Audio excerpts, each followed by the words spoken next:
Guys, I'm the creator and the producer of JWeekly Canada, formerly Canadian Jewish TV.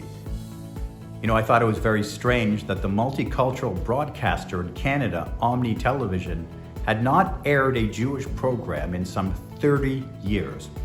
So 4 years ago, I sent in a proposal and it was greenlit. And the only weekly Jewish TV talk show in Canada was born. And that was very, very exciting for me. Why did I create this project? Why am I going to all this hard work? What are my core objectives? Well, there's 3 core objectives, and the first one was to create a media vehicle that was a unifying force in the Jewish world that could bring in different sects and denominations and different groups. And number 2, a media vehicle that could celebrate the timeless and cherished and universal Jewish values that galvanize all of us together. Number 3, my third core objective was to create an educational platform that would combat anti-Semitism, that would dispel the horrible misinformation that leads to anti-Semitism. And so now that you know why I created this project, how was I going to do it? Well, very carefully. So we created some mainstream content with our show. Fun, often comedic, fresh, edgy content that would bring in an audience of non-Jews. It's worked. Season number 2, we had the elevator show. I did interviews and brought in variety acts to a live elevator at a condominium in Toronto. We did the neighborhood talent search, going around and scouring Toronto neighborhoods for local talent, singers, dancers. And this year we're doing the JWeekly dating game on the street, a really fun idea. So by showing mainstream content with mass appeal, we've built up an audience of 65% non-Jews. Can you believe that? There's no other Jewish media project or media vehicle that can say this. So with this 65% of non-Jews, how are we going about educating them? Very carefully. We have a multi-pronged approach.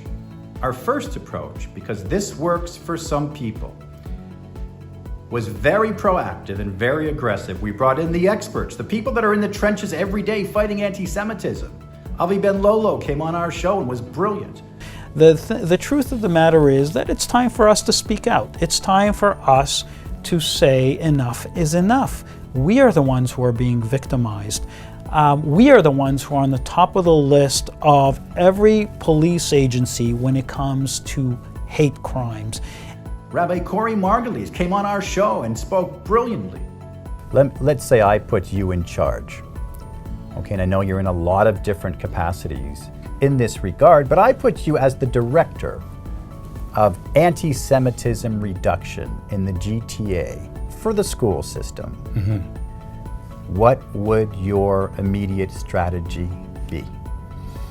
I think there needs to be a comprehensive mandatory education program for all the way from the top down in terms of the administration, all the way through the teachers. But the other side of our multi-pronged approach is more subtle because it has to be more subtle. We've invited on some of the most accomplished and renowned Jewish people in our country, and we've given them the spotlight, the stage to speak honestly about their path to success. The lowest was in Kingston when I got quite lonely in first year, and I looked up in the phone book. I figured, well, you know, nobody loves me now.